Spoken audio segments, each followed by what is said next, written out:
Welcome to a Connect TV special presentation, the 2009-2010 season final of the Jata Rolling Shield.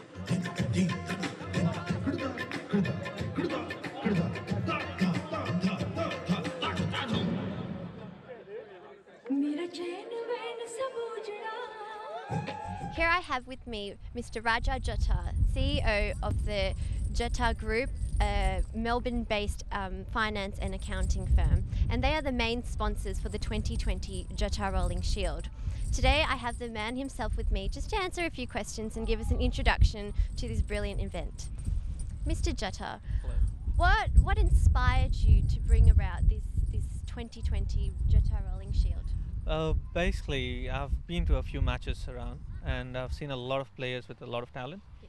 But when I spoke to them, they said there's not really a lot of scope in the cricket, so they haven't been taking the match seriously. Then that's when I realized there needs to be someone coming up with something so that they have a platform to perform and then showcase their talent to the rest of the world. And probably, if not going through the stages, at least as a parallel to what ICC does, we have a tournament for the grassroots level cricketers. And then, here we are with the support of Connect TV and Abhishek. We are able to telecast the finals of the Jata Rolling Shield, which is the second season. And there's the biggest opportunity for any cricketer at the grassroots level. Thank you. Indeed, it is a brilliant event. In actually materializing the concept, what kind of challenges did you have to face? Right from the beginning, because I'm an accountant by profession and I have never been organizing any tournaments, and we are not even managers, so I've never had any experience in that. So when we started off, it took us almost 4 months to get it off the ground and to meet the right people to get the thing started. We came across Ken Jacobs, who had been the CEO of Cricket Australia, and he was our consultant last year, and he is the one who laid the foundations for the tournament. So from technical side of things, he's laid the whole foundation, and from marketing side of things, we had the whole team of Jata Group supporting it. And from there, we started off, and this year, we are doing it all by ourselves. Hopefully next year we'll have it bigger and better. Last year it was just a Melbourne Open with 34 teams, and this year it's Victoria Open with 108 teams and with $20,000 in prize money. And we have a few announcements to come for the next season. Look forward. So it's been an interesting journey indeed. And so the two final teams for today's game are the Western Warriors and North Albury. Do you have any tips on who might win? Oh, we've always been watching Western Warriors play, and they belong to the group Jata. Yeah. And I hope they win. But again, the best team wins, and they have we wish them the best of luck for both the teams. Thank you. Thank you for your time, Mr. Jata. Thank you. Welcome back. The finals are about to begin for the 2020 Jata Rolling Shield. Just before the finals begin, let's see how the wicket's been holding up. My co-commentator Alec will be helping us out with this. So Alec, how has the wicket been playing up today?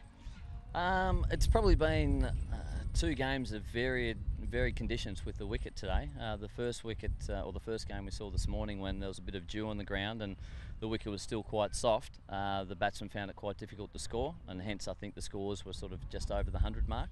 The second game, once it had dried out a little bit and there's a lot more bounce and carry into the wicket, and scores are up around the 140 to 150 mark. And as I see it now for the final, the wicket's holding up reasonably well. There's a couple of smaller marks over here that we can see that just may cause a little bit of concern for the batsman down this end, where it's just keeping a little bit low. However, I still think a score in the vicinity of 130 to 140 should win the game today. Brilliant. All right, thanks for that, Alec. Sounds like it's going to be an interesting game indeed. Thank you. Good luck. Thanks, Jack. Yeah. Okay. You can toss that, man? Okay. That is ahead. Yes, we'll have a bat. All right, good luck, mate. Thank you. And all real batting. So how do you think the game's going to pan out today? I think it'll be a good game. It's a good wicket. Good game? A little bit slow in the outfield, so if we put pressure on with running and get a good score on the board, hopefully that'll do the job. And have you guys decided to bat or bowl today? Batting first. All right, Yeah, all the good job. best. Thank you very much. And now we have the captain from the Western Warriors, and they will be bowling throughout this game. So tell us, how do you think the game's going to pan? I reckon out it's today? a good toss to lose. I wanted to a ball first. Yeah. So which is good. So we have a plan, something because we've watched them in the semi-final. So We had a pretty good bowling side and batting side, so try to just resist them in a certain total, and hopefully we had a good chance. Yeah. All right. Well, all the best. Thank you very much. All right. Back to you guys. All right, welcome to North Port Oval here in Port Melbourne for the final of the 2009-10 Jata Rolling Shield. We've got North Albury Cricket Club facing the Western Warriors. North Albury have won the toss and they've elected to bat. Okay, the two teams that have got through to the finals here today, we have Western Warriors, which is made up of 11 guys who play together on a regular basis every Sunday, and they've put together a very good side to get through this competition and win their way through to the final. And our only side from regional Victoria, North Albury, which has made it through the preliminary rounds and played a very, very good semi-final against Airport West that completed about half an hour ago, batting, making the biggest score here for the day of 147. So with that in mind, I would think that they may go into this match slight favourites. And the first ball there from Aga Adil from the Williamstown Road end. He's played comfortably back to the bowler. So batting for North Albury, opening up, we've got young David Farrell, 19-year-old, very, very prolific run scorer at regional level. Has played a bit of national underage cricket, and at the other end is Dave Costello, one of the mature players of the North Albury squad, who's been around the club for a long, long time and made a lot of runs. Both left-handers and both not afraid to go for their shots early.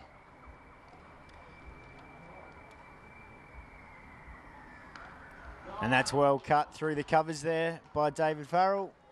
And it's not going to get to the boundary. Big, long outfield here and lush grass. Going to earn your runs on this ground. So North Albury open their account with a 2 as a 3, thank you. As Ben indicated, the outfield very, very slow here. Running between wickets is paramount and will make a difference of maybe 10, 15 runs for the side that actually runs hard between the wickets.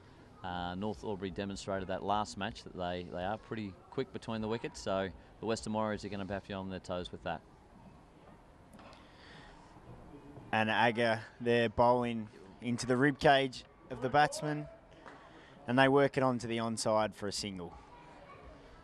So it's both batsmen off the mark. And Aga Adil, opening bowler for the Western Warriors, also plays Saturday cricket here on a normal week with Port Melbourne, so he should know this ground pretty well. Should know the lengths to bowl on this wicket. Comes in, bowling to Farrell, and just flicks it off the toes, or off the hip, sorry, and takes a very, very comfortable single. And been quite watchful early here in North Albury. Wickets in hand is key in 2020 cricket, as we know. And here comes Aga in for the last ball here, first over. Whoa. And a big swing, tried to blaze that through the covers, and he's got an inside edge, and it's not going to go to the boundary.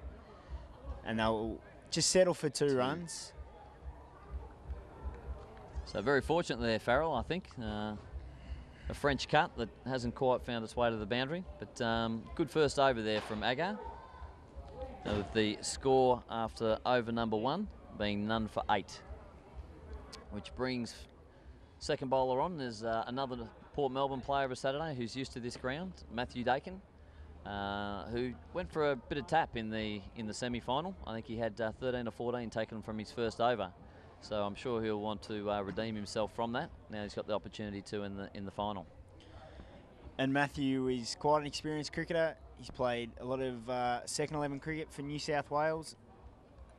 Played a lot of district cricket up in New South Wales as well.